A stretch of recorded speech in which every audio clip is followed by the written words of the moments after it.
I came home early for Christmas. The house was empty. Only my daughter-in-law's wheelchair-bound stepfather sat in the living room with a note on him. "We're traveling to Italy. Take care of him and don't bother us." The old man turned to me and said, "Shall we begin?" I nodded. 4 days later, my daughter-in-law was begging for, "I'm glad to have you here. Follow my story until the end and comment the city you're watching from so I can see how far my story has reached." I pulled into the driveway of my son Marcus's house at 3 in the afternoon on December 23rd, earlier than expected. The Christmas decorations hung perfectly from the eaves, twinkling lights casting warm shadows across the manicured lawn. Everything looked picture perfect, just like Kaya always insisted it should be. My daughter-in-law had very specific ideas about how things should appear. I grabbed my overnight bag from the passenger seat, already imagining the chaos inside. Marcus would probably be assembling some last-minute toy while Kaya directed traffic from the kitchen, orchestrating Christmas dinner with military precision. At 67, I'd learned to appreciate these family gatherings, even when they came with Kaya's particular brand of stress. The front door was unlocked, which struck me as odd. Kaya was obsessive about security, always checking locks twice and setting the alarm even for short trips to the grocery store. I pushed it open and called out, "Hello? I'm here early." Silence. The house felt different, empty in a way that made my skin prickle with unease. The Christmas tree stood in the corner of the living room, presents neatly arranged beneath it, but no one was rushing to greet me. No sounds of family life, no television playing, no footsteps upstairs. "Marcus, Kaya?" Still nothing. I set my bag down and walked deeper into the house, my footsteps echoing on the hardwood floors. The kitchen was spotless, not a dish out of place. No signs of Christmas dinner preparation, no cookie sheets cooling on the counter. It was as if the family had simply vanished. That's when I saw him.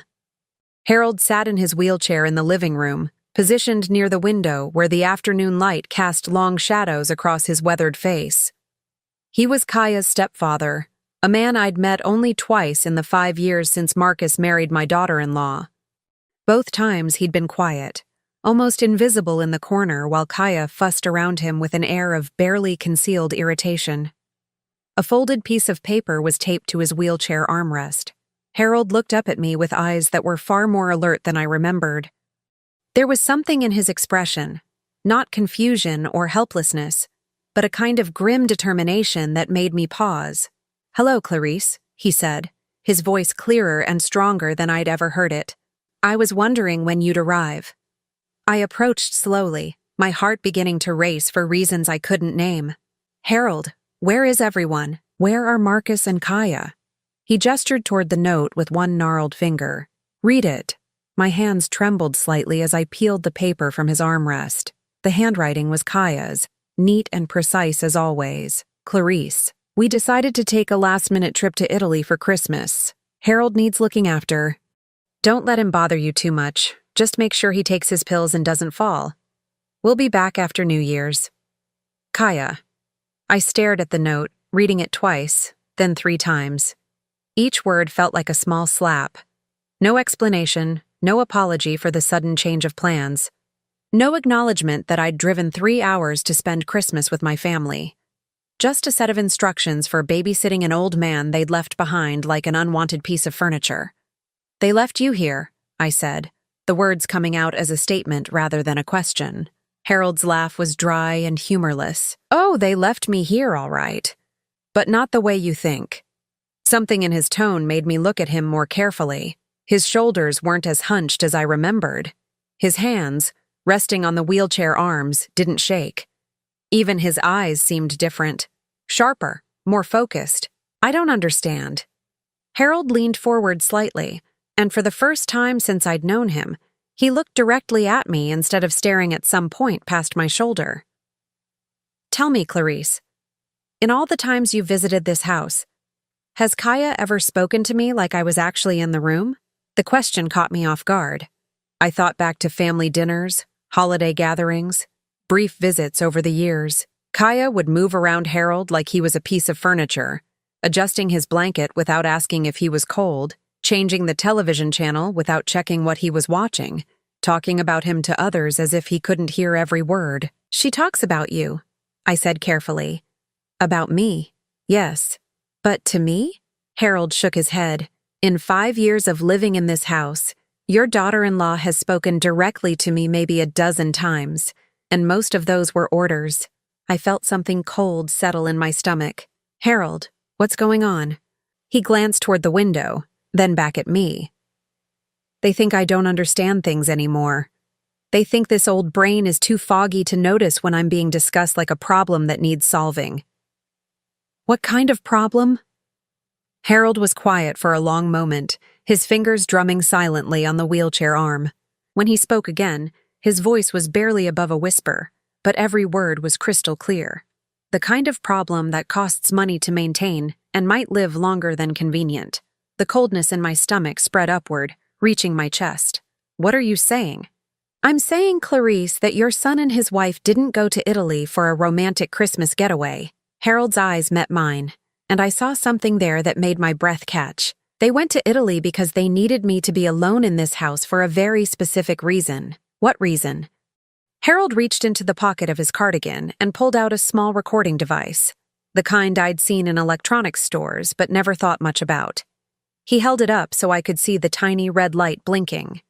They needed me to be alone so that what they've been planning couldn't be traced back to them when it happened. My mouth went dry. Harold, you're scaring me. Good, he said, clicking off the recorder. Because I've been scared for months, but I'm not scared anymore. He looked at me with eyes that held no trace of confusion or frailty. Because now I have a witness. The afternoon light was fading outside, casting longer shadows across the room. The house felt too quiet, too empty, like it was holding its breath. We should talk, Harold said, his voice steady and determined. About what your daughter-in-law has been telling everyone about me, about what she's been planning, about why she made sure I'd be alone in this house for 10 days. He paused, and when he spoke again, his words sent ice through my veins. And about why she was so confident that by the time they came back, there wouldn't be anyone left to tell the truth about what really happened here. I spent the next hour listening to Harold tell me things that made my blood run cold. We sat in the kitchen while he made us tea, something that immediately struck me as odd, since I'd only ever seen Kaya serving him, never the other way around. She tells people I can't be trusted with hot liquids, Harold said, noting my surprise as he poured steaming water into 2 mugs. Says I might burn myself or spill and create a mess. But watch this. His hands were perfectly steady as he carried both mugs to the table. No tremor, no uncertainty. He moved with the confidence of someone who'd been making tea for decades, which of course he had. Harold, I said carefully, help me understand what's happening here. He sat down across from me, his posture straight and alert. Nothing like the frail, confused man I thought I knew. What's happening is that I've been playing a role for the past 2 years.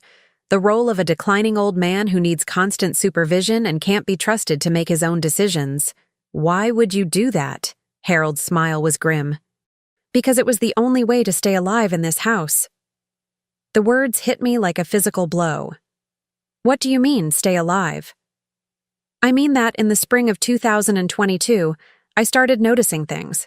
Small things at first. My prescription bottles being moved, pills missing from the weekly organizer Kaya filled for me, strange charges on my bank statements that I didn't remember authorizing. He pulled out a manila folder from beneath his wheelchair cushion. Another surprise, since I'd never seen him with personal documents before. I started keeping track, he continued, opening the folder. Every pill count, every bank statement, every conversation where I pretended to be more confused than I was. The folder contained pages of handwritten notes, bank statements with highlighted entries, photos of pill bottles, and what looked like printed emails. Harold's handwriting was neat and precise, nothing like the shaky scrawl I would have expected from someone with dementia. Harold, this is... I stared at the documentation, my mind struggling to process what I was seeing. How long have you been pretending? 2 years, 3 months, and 16 days, he said without hesitation. Since the morning I overheard Kaya on the phone with someone, discussing how much longer I was likely to live and whether my Social Security payments would continue, if I had to be moved to a facility for safety reasons. My hands shook as I reached for the tea mug. She was talking about putting you in a nursing home? Not just any nursing home. A specific one that she'd already visited. A place where they specialize in patients with advanced dementia who can't advocate for themselves. Harold's voice remained steady, but his eyes hardened. She'd already filled out the preliminary paperwork. He showed me a photocopy of documents with Kaya's signature, describing Harold as having severe cognitive decline, episodes of aggression, and being a danger to himself and others. The description bore no resemblance to the articulate man sitting across from me. But Harold, your own daughter signed these papers. Doesn't she know you're not? Kaya isn't my daughter, Harold said quietly. She's my late wife's daughter from a previous marriage.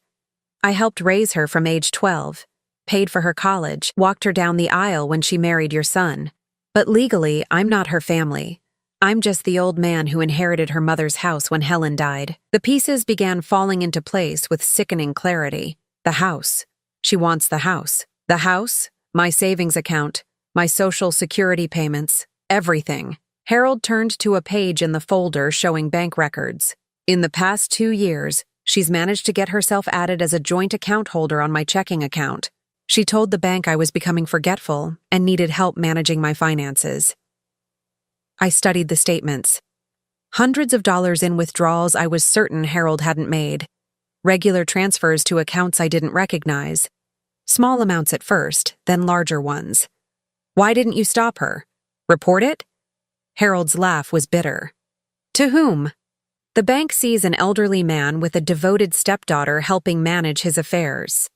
The doctor sees cognitive decline because Kaya accompanies me to every appointment and describes symptoms I supposedly exhibit at home. Even your son believes I'm losing my faculties because that's what his wife tells him. Marcus knows about this? Marcus knows what Kaya tells him, that I get confused and agitated, that I forget to take my medication, that I sometimes don't recognize people or remember recent conversations.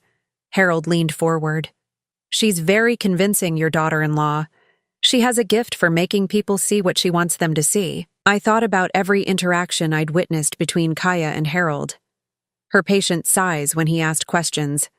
Her gentle but firm redirections when he tried to speak. Her explanations to others about his condition while he sat right there, seemingly lost in his own world. But you've been aware this whole time? Every single moment. Every condescending pat on the head. Every conversation about me like I wasn't in the room. Every pill she's substituted or skipped to make me actually drowsy and confused. Harold's voice remained controlled, but I could see the anger burning beneath the surface. Do you know what it's like to watch someone slowly steal your life while everyone around you believes you're too far gone to notice? The question hung in the air between us. I had no answer because I couldn't imagine anything more terrifying. The medication, I said. You said she was changing your medication. Harold nodded. She convinced my doctor that I was having trouble sleeping, so he prescribed something to help. What she didn't tell him was that she was giving me double doses, plus an over-the-counter sleep aid. Just enough to keep me foggy and compliant, but not enough to be obviously dangerous. I couldn't finish the sentence. Attempted murder? Abuse of an elderly person? Fraud? Harold shrugged. Take your pick. The beauty of her plan is that everything appears accidental or well-intentioned. A caring stepdaughter trying to help a declining elderly man. He pulled out another document, a letter from the nursing facility. This came last week while Kaya thought I was napping, confirming my admission date for January 15th, just 3 weeks away. I stared at the admission letter, my hands trembling. Harold, we have to call someone. The police, Adult Protective Services. And tell them what? That a woman who's been documented as my primary caregiver for 2 years, who has power of attorney papers and medical records supporting her claims, is actually trying to harm me? Harold shook his head. They'll see an elderly man making accusations against his devoted stepdaughter. They'll assume it's paranoid delusions brought on by dementia. But you have evidence. I have evidence that I've been collecting while pretending to be mentally incompetent. Evidence that I obtained by deceiving medical professionals and financial institutions about my cognitive state. Harold's smile was sardonic. Not exactly the most credible witness. The kitchen had grown dark while we talked, the winter afternoon fading into evening. Harold reached over and turned on the overhead light, and in the sudden brightness, I saw him clearly for the first time. Not the frail, confused man I'd thought I knew, but someone sharp and determined and very much in control of his faculties. "So what's the plan?" I asked. "Why did you want me to find you here? What do you need me to do?" Harold's eyes met mine, and I saw something there that made my pulse quicken. "I need you to help me disappear, Clarice, before January 15th arrives and they make me disappear permanently." Outside, the wind picked up, rattling the windows. The house felt too quiet, too isolated. And somewhere in Italy, my son and his wife were probably enjoying wine and pasta, believing they'd left behind an old man who would quietly slip away while they weren't looking. "There's something else," Harold said, his voice dropping to a whisper. "Something I haven't told you yet about why they chose this particular week to leave town." He reached for another folder, this one thicker than the first. "Something about what they're expecting to find when they come home." Harold opened the second folder, and what I saw inside made my breath catch in my throat. Photographs, documents, and what appeared to be a detailed timeline spanning several months. But it was the top document that made my hands shake. A copy of Harold's own death certificate, dated 3 days from now, December 26th. "Harold, what is this?" "It's what they're expecting to find when they return from Italy," he said, his voice eerily calm. "A tragedy that occurred while they were away. An elderly man with dementia who forgot to take his heart medication wandered outside in the cold and suffered a fatal cardiac episode." I stared at the forged document, my mind reeling. "But this is premeditated murder." "Yes, it is." Harold turned the page to reveal a detailed floor plan of the house with handwritten notes. "They've been planning this for months. The trip to Italy isn't a vacation, Clarice. It's an alibi." My tea had gone cold, but I couldn't have swallowed it anyway. My throat felt like it was closing. "How do you know all this?" Harold's expression grew darker. "Because I've been documenting everything. Every whispered phone call, every private conversation they thought I couldn't hear or understand." He pulled out a small recording device, different from the one I'd seen earlier. "This isn't the only one. I have 6 of these hidden throughout the house." "You've been recording them?" "For 8 months. Ever since I overheard Kaya telling someone that Christmas would be the perfect time because the house would be empty except for the old man. And if something happened, it would look completely natural." Harold showed me transcripts of conversations that made my blood run cold. Kaya discussing Harold's medication schedule with someone, noting which pills were essential and which could be forgotten. Marcus talking about insurance policies and inheritance paperwork.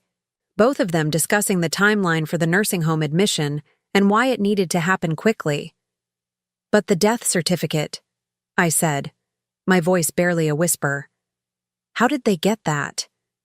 "Kaya has a friend who works in medical records at the county hospital, someone who's helped her before with documentation for the nursing home paperwork." Harold's smile was grim. "They've been very thorough in their planning." I felt sick, actually physically sick. "Harold, we have to call the police right now. This is conspiracy to commit murder." "No," Harold said firmly. "We can't call the police yet." "What do you mean we can't?" "This is evidence obtained illegally by someone who's been lying about his mental capacity for 2 years. Harold leaned forward, his eyes intense. "Think about it, Clarice. How do I explain that I've been secretly recording conversations while pretending to have dementia? How do I prove that I'm mentally competent when I have medical records stating the opposite?" The reality of the situation began to sink in. Harold had been so focused on gathering evidence that he'd trapped himself in his own deception. "There's something else," Harold continued. "Something I discovered last week that changes everything." He turned to another section of the folder, revealing bank statements and legal documents I didn't recognize. "I'm not just Harold Garrett, confused stepfather living on Social Security." He looked at me with eyes that held secrets I was only beginning to understand. "I'm Harold Garrett, retired private investigator with 42 years of experience in fraud detection and surveillance. The words hung in the air like a thunderclap. Everything I thought I knew about this quiet, frail man evaporated in an instant. "You're a private investigator?" "Was. I retired when I married Helen 15 years ago. But I never lost the skills." Harold's posture straightened even further, and suddenly I could see the sharp, analytical mind that had been hidden beneath the facade of confusion. When I started noticing discrepancies in my bank account, my first instinct was to investigate old habits. But the wheelchair, the confusion, the medication, all real, initially. "I did have a minor stroke 2 years ago. Nothing major, but enough to slow me down and make me genuinely need some assistance for a few months." Harold stood up from his wheelchair, moving with only a slight stiffness. "But I recovered much better than anyone expected. I just chose not to let them know that." I watched in amazement as Harold walked to the kitchen counter, his movements careful but steady. "You can walk." "I can walk, drive, think, and remember everything perfectly well. The wheelchair is a prop. The confusion is an act. Even the medication muddle is deliberate. I've been disposing of the pills she gives me and taking the correct doses when she's not around." "My God, Harold, how long have you been planning this?" "Since the moment I realized they were planning to kill me." Harold returned to his chair. Not the wheelchair, I noticed, but a regular kitchen chair. I knew I needed irrefutable evidence, and I knew I needed someone else to witness it, someone they trusted, someone who couldn't be dismissed as a confused old man making accusations. "That's why you wanted me here. That's why I made sure you'd be here. I've been subtly encouraging Marcus to invite you for Christmas for months. Every conversation, I'd mention how nice it would be to have family around for the holidays." The manipulation was stunning in its complexity. Harold had orchestrated not just his own deception, but mine as well. "What about the trip to Italy? Did you know they were planning that?" Harold nodded. "I encouraged that too. I overheard Kaya telling Marcus that Christmas would be stressful with everyone around, that maybe they should consider taking a trip instead. I made sure to seem enthusiastic about the idea when Marcus mentioned it, told him I'd be fine on my own. But you knew you wouldn't be on your own. You knew I was coming. I knew you'd be here. What I didn't know was whether you'd believe me when I told you the truth." Harold's eyes searched my face. "Do you believe me, Clarice?"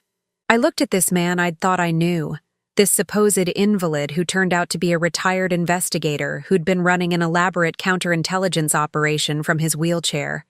The evidence was overwhelming, but more than that, everything finally made sense. The odd moments I'd noticed over the years, the times when Harold seemed more aware than he should be, the subtle inconsistencies in Kaya's stories about his condition. "I believe you," I said. "But Harold, what's the end game here? What are we going to do?" Harold smiled, and for the first time since I'd known him, it was a smile with teeth. "We're going to give them exactly what they want, Clarice. We're going to let them come home and find Harold Garrett dead." "What?" "We're going to stage my death exactly as they planned it. We're going to let them believe their plan worked perfectly." Harold leaned back in his chair, looking more confident than I'd ever seen him. "And then, when they're celebrating their success, when they've incriminated themselves beyond any doubt, we're going to bring Harold Garrett back from the dead. That's insane. That's justice." Harold's voice hardened. "They want to murder an old man for his money and get away with it. Instead, they're going to confess to murdering an old man while he records every word." Outside, snow had begun to fall, dusting the windows with white. The house felt like a stage set, waiting for the final act of a play that had been in rehearsing for months. "There's just one problem," Harold said, his expression growing serious again. "We only have 3 days to pull this off. And if we make even one mistake, if they suspect anything is wrong, I really will end up dead." He reached across the table and took my hand. His grip was strong and steady, nothing like the frail grasp I remembered. "Are you with me, Clarice? Because once we start this, there's no going back." I looked into the eyes of a man who'd spent 2 years pretending to lose his mind in order to save his life, a man who'd turned himself into the perfect victim in order to catch his would-be killers. What do you need me to do? The next 24 hours passed like a master class in deception, with Harold as my teacher. I'd never imagined that a 67-year-old woman could become an accomplice to such an elaborate scheme.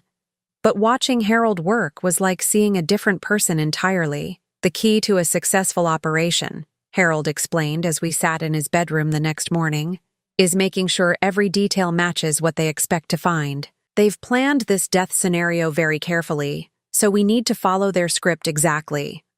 He showed me a notebook filled with observations he'd made about Kaya and Marcus's conversations over the past months. Every detail of their plan was documented in Harold's precise handwriting. According to what I've overheard, they expect to find me in the backyard. The story will be that I became confused during the night, forgot where I was, and wandered outside in my pajamas looking for Helen. Harold's voice remained steady as he discussed his own fictional demise. The cold and stress triggered a heart attack. But Harold, you don't have heart problems. Actually, I do. Mild coronary artery disease. Nothing serious with proper medication. But it's documented in my medical records, which Kaya has access to. Harold pulled out another folder. She's been very careful to ensure that my death will be completely believable from a medical standpoint. I studied the medical records he showed me. Sure enough, there were notations about heart irregularities, medications for blood pressure, warnings about stress and overexertion. Everything needed to support the narrative of an elderly man with cardiac issues succumbing to exposure and panic. They've thought of everything, I murmured. They've thought of almost everything, Harold corrected, but they made one critical error. They assumed I was too far gone to notice what they were planning. Over the course of that day, Harold walked me through every aspect of what we needed to do. The timing had to be precise. The physical evidence had to be perfect. And most importantly, we needed to make sure that when Marcus and Kaya returned, they would incriminate themselves completely before discovering that Harold was still alive. The recording equipment is the most crucial part, Harold explained, showing me tiny devices he'd hidden throughout the house. I have microphones in the living room, kitchen, their bedroom, and the study where they keep their financial documents. Everything they say will be captured. What if they don't say anything incriminating? Harold's smile was confident. Trust me, they will. I've studied them for 2 years. Marcus can't keep a secret, and Kaya can't resist gloating when she thinks she's won. The moment they believe I'm dead, they'll start discussing how perfectly their plan worked. We spent hours going over the details. Harold showed me where he'd hidden a change of clothes, a prepaid cell phone, and cash in the basement. He'd prepared a hiding spot in the crawl space beneath the house where he could wait and monitor everything through wireless receivers connected to his recording devices. What about me? I asked. What's my role supposed to be? You're the innocent family member who discovered the tragedy. When Marcus and Kaya return, you'll be here, devastated by Harold's death, having already called the authorities. Harold handed me a script he'd written. You'll tell them exactly what happened, following the story they've planned. They'll be so relieved that everything went according to their expectations that they won't question any details. The script was brilliant in its simplicity. I would tell them that I'd found Harold's bedroom empty on Christmas morning, discovered the back door open, and found him collapsed in the yard. I'd called 911, but it was too late. The paramedics had pronounced him dead at the scene, and the body had been taken to the morgue for a routine examination. But there won't actually be a body at the morgue, I pointed out. There will be, Harold said. That's the beautiful part of this plan.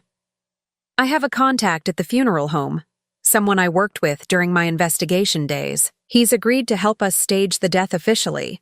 As far as the system is concerned, Harold Garrett died of natural causes on December 25th. The complexity of Harold's plan was staggering. He'd been preparing for this moment for months, setting up contingencies I couldn't have imagined. Every document, every witness, every official record would support the story of his death. What happens after they confess? I asked. We have enough evidence to put them both in prison for conspiracy to commit murder, fraud, elder abuse, and attempted homicide. The recordings will be admissible because they'll be made in their own home. where they have no expectation of privacy from me. Harold's eyes hardened. They'll spend the rest of their lives behind bars. That evening, we rehearsed the entire scenario. Harold showed me exactly where his body would be found, how the scene should look, what I should tell the authorities. Every detail had to be perfect because any inconsistency might alert Marcus and Kaya that something was wrong. Remember, Harold coached me, you're traumatized. You've just lost a family member in a tragic accident. Don't overact, but make sure they see that you're genuinely upset. The irony wasn't lost on me. I was genuinely upset, not because Harold was dead, but because my own son had been planning to murder someone for money. The grief I'd need to portray was real, just not for the reasons everyone would assume. There's one more thing, Harold said as we finished our preparations. Something I need you to know before we go through with this. He led me to his bedroom and opened the closet, revealing a wall safe I hadn't noticed before. Inside were stacks of documents, photographs, and what looked like several $1,000s in cash. I wasn't entirely honest about my financial situation, Harold admitted. I do have Social Security and a small pension, but I also have a considerable amount of money that Kaya doesn't know about. The bank statements he showed me made my eyes widen. Harold had accounts containing over $300,000, investments worth even more, and property deeds for rental homes in 2 other states. Harold, you're wealthy. Comfortable, he corrected. Helen and I were very careful with money, and my investigative work paid well over the years. Kaya knows about the house and my primary checking account, but she has no idea about the rest. Why are you telling me this? Harold's expression grew serious. Because if something goes wrong, if this plan fails and they actually succeed in killing me, I want you to know that there are resources available to make sure they don't get away with it. Everything is documented here, including evidence of their theft from my known accounts. The weight of what we were about to attempt settled over me like a heavy blanket. We were playing a dangerous game with people who had already proven they were willing to commit murder. Are you sure about this, Harold? We could still call the police right now, show them the evidence you've gathered, and watch them walk away on a technicality? Watch them claim that a confused old man misunderstood innocent conversations? Harold shook his head. No, Clarice, they need to be caught in the act. They need to confess to what they've done, on tape, with witnesses. He closed the safe and turned to face me. Tomorrow night, Harold Garrett dies. And the day after that, when Marcus and Kaya return from their celebratory vacation, they're going to learn what it feels like to be hunted. Outside, the snow continued to fall, covering the backyard where Harold's body would supposedly be found. The house felt like it was holding its breath, waiting for the final act of a drama that had been building for years. Get some sleep, Harold advised. Tomorrow is going to be the most important performance of both our lives. As I lay in the guest room that night, staring at the ceiling, I wondered what I'd gotten myself into. In less than 24 hours, I would become an accessory to a fake murder, gambling everything on the hope that we could outsmart 2 people who had already proven they were capable of anything. But when I thought about the alternative, watching Harold disappear into a nursing home where Kaya could slowly finish what she'd started, I knew we had no choice. Tomorrow, we would find out whether a retired private investigator and a grandmother from Ohio could pull off the most elaborate sting operation either of us had ever imagined. December 29th arrived gray and cold, with ice coating the driveway like a warning. I sat in the living room where I'd spent the past 4 days perfecting my role as the grieving family member, surrounded by the props of our elaborate deception. Sympathy cards I'd written myself sat on the coffee table. A funeral home brochure lay open beside them. The house smelled faintly of the casseroles neighbors had supposedly brought over. Every detail had been executed flawlessly. Harold was officially dead, according to all records. The funeral home had played their part perfectly. Even the local newspaper had run a small obituary that Harold had written himself weeks earlier. But I was terrified. At 2:15 in the afternoon, I heard the sound I'd been dreading and anticipating for days, a car pulling into the driveway. Through the front window, I watched Marcus and Kaya emerge from their rental car, both of them tanned and relaxed from their Italian vacation. They moved slowly, almost reluctantly, and I realized they were preparing themselves to discover what they believed would be Harold's body. Kaya said something to Marcus that I couldn't hear, and he nodded grimly. They were steeling themselves for the performance of grief they'd need to maintain once other people became involved. I took a shaky breath and opened the front door before they could use their key. "Marcus," I said, and the tears that came were completely real. Not for Harold, who was very much alive in his hiding spot beneath the house, but for my son, who had become someone I no longer recognized. Marcus looked surprised to see me. "Mom, what are you doing here? I thought you'd gone home after." He trailed off, clearly unsure how to proceed. They'd expected to find Harold's body, not me. "After what happened to Harold," I finished for him, my voice breaking. "Oh, Marcus, it was terrible. I'm so sorry you weren't here." Kaya stepped forward, her expression shifting into what I now recognized as practiced concern. "What happened? Is Harold okay?" The question was perfectly delivered, worried but not panicked, as if she genuinely didn't know but feared the worst. If I hadn't known better, I might have believed her myself. "He's gone," I whispered, allowing my knees to buckle slightly. Marcus caught my arm, and I leaned into him, playing the role of the devastated grandmother. "He died on Christmas morning." The silence that followed was exactly what Harold had predicted. I could practically see the wheels turning in their heads as they processed the news. Not grief, relief. Their plan had worked. "Oh my God," Marcus said, his voice carefully modulated to sound shocked. "What happened?" I led them into the living room, gesturing toward the couch where they could sit. Beneath our feet, Harold was listening to every word through the wireless receivers he'd hidden throughout the house. "I found him Christmas morning," I began, following the script Harold and I had rehearsed. His bedroom was empty, and the back door was standing open. He was in the backyard, just lying there in his pajamas. The paramedics said it was his heart. Kaya covered her mouth with her hand, her eyes wide with what looked like genuine shock. "He went outside? But why would he do that?" "They think he got confused, maybe thought he heard Helen calling for him. You know how he sometimes got disoriented at night." I watched Kaya's face carefully as I spoke, seeing the almost imperceptible relaxation around her eyes. This was exactly the scenario they'd planned. "Where is he now?" Marcus asked. "Peterson Funeral Home. They said it was definitely natural causes. The cold and stress triggered a massive heart attack. The coroner didn't even require an autopsy since his heart condition was so well documented." Another flash of relief crossed Kaya's features. No autopsy meant no chance of discovering evidence that might contradict their story. "I can't believe we weren't here," Marcus said, and I heard what sounded like genuine regret in his voice. For a moment, I almost believed that my son was capable of remorse. Then Kaya spoke. "There's nothing we could have done," she said, placing a comforting hand on Marcus's shoulder. "Even if we'd been here, if Harold was determined to go outside, we couldn't have stopped him. You know how strong-willed he could be when he got an idea in his head." The casual way she referred to Harold in the past tense made my skin crawl. There was no shock in her voice, no raw grief. Just the careful management of a situation that was unfolding exactly as she'd planned. "Did he suffer?" Marcus asked. And this time I heard something that might have been genuine concern.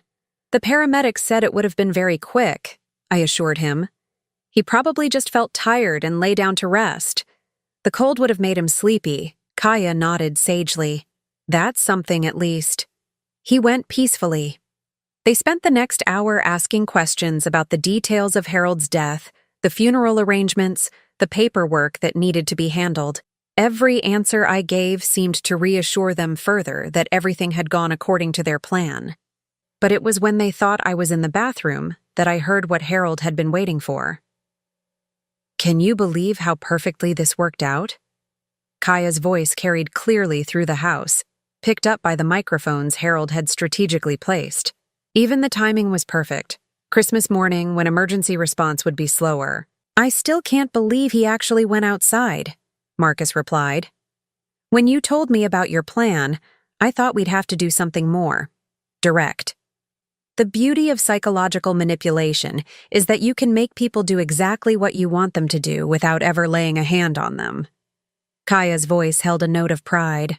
I've been conditioning him for months to be confused about Helen, to think he heard her voice. A few extra sleeping pills dissolved in his evening tea, just enough to make him disoriented, and nature took care of the rest. My hands shook as I listened from the hallway. Harold had been right about everything. What about the will? Marcus asked. Are you sure everything is in order? I've been Harold's legal representative for 2 years. Everything transfers to me as his next of kin, and then I can distribute it however I see fit. Kaya's laugh was soft and satisfied. The house alone is worth $400,000, plus his savings, his Social Security backlog, everything. And no one will question it? Who would question it? A devoted stepdaughter inheriting from an elderly man with no other family?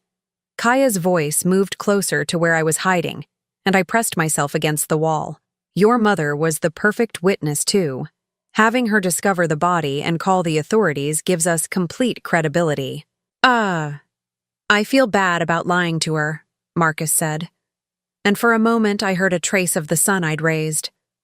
She'll never know, Kaya assured him. As far as everyone is concerned, Harold Garrett died of natural causes on Christmas morning while his family was away. Case closed. They continued talking for another few minutes, discussing the funeral arrangements they'd need to make, the insurance claims they'd need to file, the timeline for selling Harold's house and liquidating his assets. Every word was being recorded by Harold's hidden devices. When I finally returned to the living room, I found them sitting close together on the couch, Marcus's arm around Kaya's shoulders. They looked like a couple comforting each other in their grief, but I could see the satisfaction in their eyes. I should probably head home tomorrow, I said. Let you two have some privacy to process all this. Actually, Kaya said, would you mind staying a few more days? I could use help with the funeral arrangements and Marcus needs to get back to work. You knew Harold better than anyone except me. The request caught me off guard. Harold and I hadn't planned for this possibility. Of course, I heard myself saying, whatever you need. But as I looked at my daughter-in-law's smiling face, I realized why she wanted me to stay. She needed me to continue playing the role of the innocent witness, the grieving family member who could vouch for their story if anyone ever asked questions. She had no idea that in 3 days, when the funeral was scheduled to take place, Harold Garrett was going to rise from the dead and destroy everything she'd worked for. That evening, as Marcus and Kaya unpacked their suitcases and settled back into their routine, I excused myself early and went to my room. But instead of sleeping, I waited until the house was quiet, then crept down to the basement. Harold? I whispered into the darkness.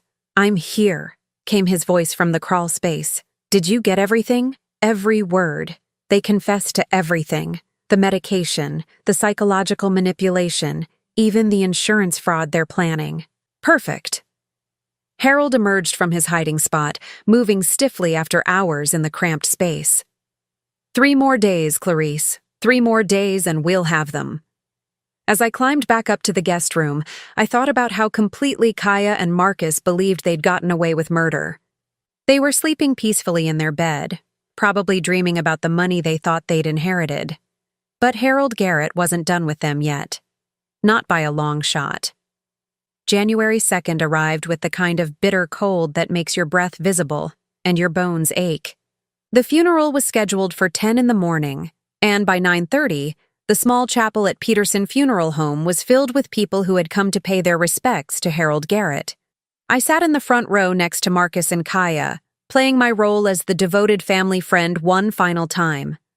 Kaya dabbed at her eyes with a tissue occasionally, a perfect performance of grief for the gathered mourners. Marcus stared straight ahead, his jaw tight with what most people probably interpreted as stoic sorrow, but which I now recognized as barely contained anxiety. They had no idea that Harold was sitting in the back row, disguised with a gray beard and wearing clothes borrowed from his contact at the funeral home. To everyone else, he was just another elderly mourner come to pay his respects. The casket at the front of the chapel was empty, of course. Harold had arranged for a ceremonial service only, with cremation scheduled to take place later. Except there would be no cremation, because the guest of honor was very much alive and about to make the most dramatic entrance of his 73 years. Pastor Williams, who had known Harold for decades, spoke movingly about a man he described as kind, gentle, and devoted to his late wife, Helen. He talked about Harold's years of service to the community, his work helping people in need, his quiet dignity in the face of age and illness. If only he knew how accurate that last part was. Harold faced his final years with courage, Pastor Williams continued, surrounded by family who loved him and cared for his needs with devotion. I felt Kaya stiffen slightly beside me. Even she had limits to how much hypocrisy she could stomach.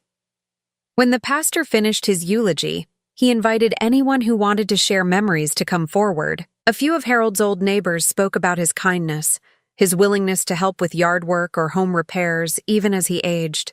Mrs. Peterson from down the street talked about how Harold had shoveled her driveway every winter without being asked. Then Kaya stood up.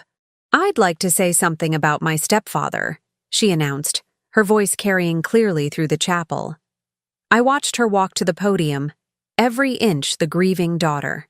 She wore a black dress that was appropriately somber, but still managed to flatter her figure. Her makeup was perfect, except for the faint traces of tears she'd carefully applied.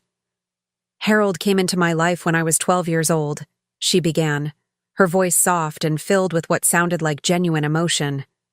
He married my mother when I was just starting to become a teenager, and he never once made me feel like I was anything other than his own daughter. The lies flowed from her lips like honey. She talked about Harold's patience, his wisdom, his unconditional love. She described a man who had supported her through college, walked her down the aisle at her wedding, and welcomed her husband into the family with open arms. In his final years, when age began to take its toll, I was honored to be able to care for him the same way he had cared for me. Kaya's voice broke slightly, and she paused to compose herself. I know some people thought it was a burden, having an elderly man with dementia living in our home, but Harold was never a burden. He was a blessing. I had to grip the edge of the pew to keep from standing up and screaming the truth. The woman who had slowly poisoned Harold, stolen his money, and planned his murder, was being praised for her devotion and sacrifice. Harold died peacefully on Christmas morning, Kaya continued. And while we're heartbroken that he's gone, we take comfort in knowing that he's reunited with my mother Helen, the love of his life. She dabbed at her eyes one final time and returned to her seat beside Marcus, who squeezed her hand supportively.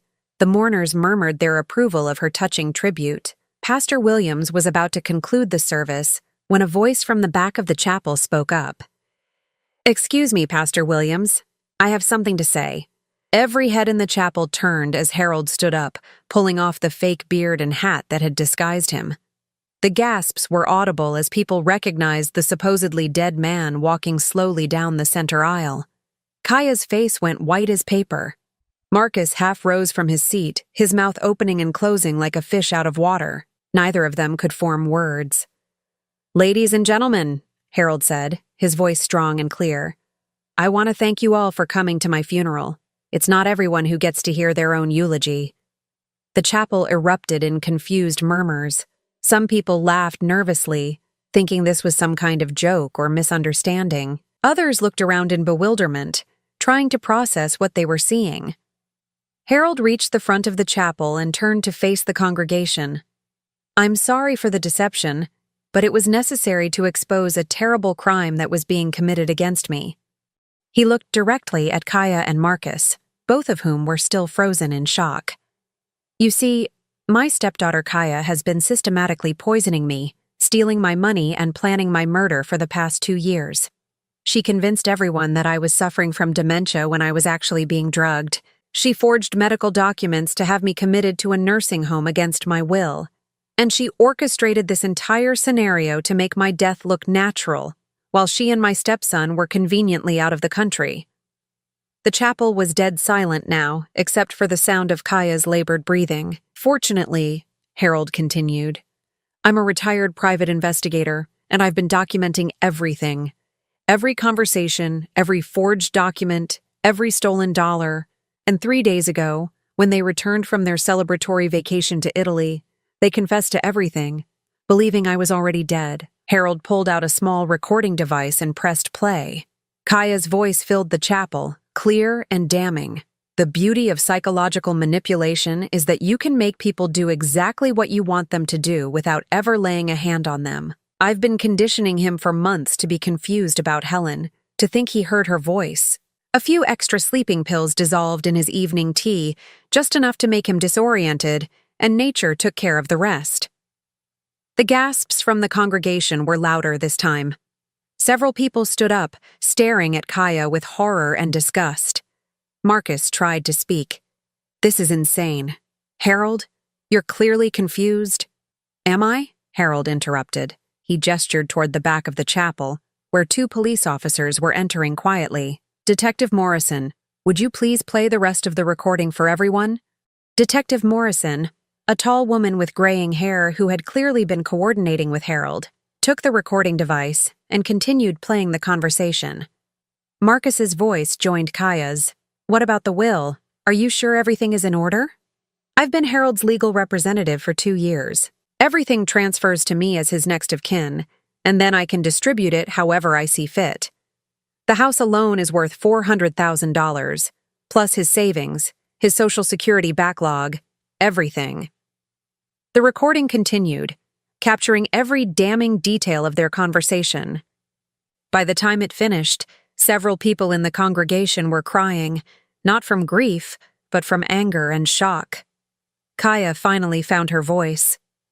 "This is a setup. He's been pretending to be dead, manipulating all of us." "Yes, I have been pretending," Harold agreed. "Just like I pretended to have dementia for 2 years while you slowly tried to murder me. The difference is that my deception was designed to save my life and expose your crimes. Your deception was designed to commit murder and theft." Detective Morrison stepped forward. "Kaya Peterson and Marcus Garrett, you're under arrest for conspiracy to commit murder, elder abuse, financial fraud, and attempted homicide." The arrest was swift and professional. Kaya struggled and protested her innocence, but Marcus went quietly, his face a mask of defeat. As the handcuffs clicked into place, Kaya turned to look at me with pure hatred. "You knew," she spat. "You were part of this the whole time." I stood up slowly, meeting her gaze without flinching. "I knew that you were trying to kill a good man for money, and I knew that I couldn't let that happen. But he's my stepfather. I loved him." "You loved his bank account," I corrected. "Harold is not your stepfather anymore, Kaya. He's the man whose life you tried to destroy." As the police led them away, Harold walked over to where I was standing.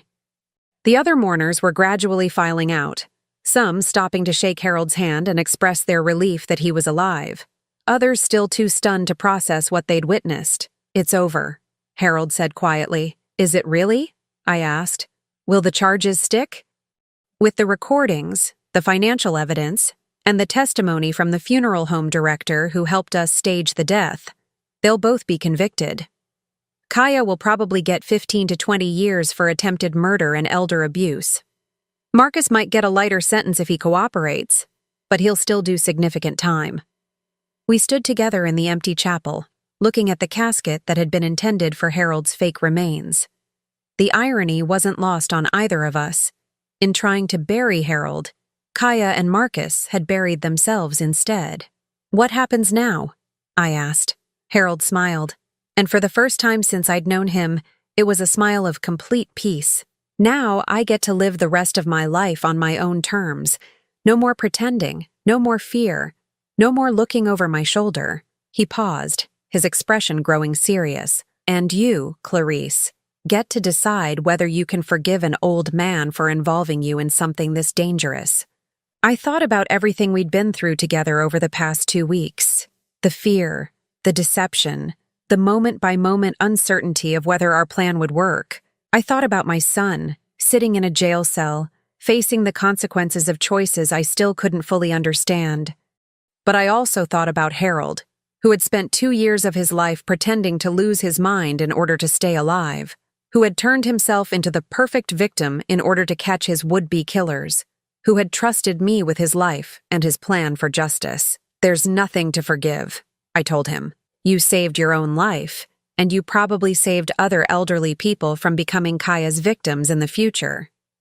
6 months later, I received a letter from Harold.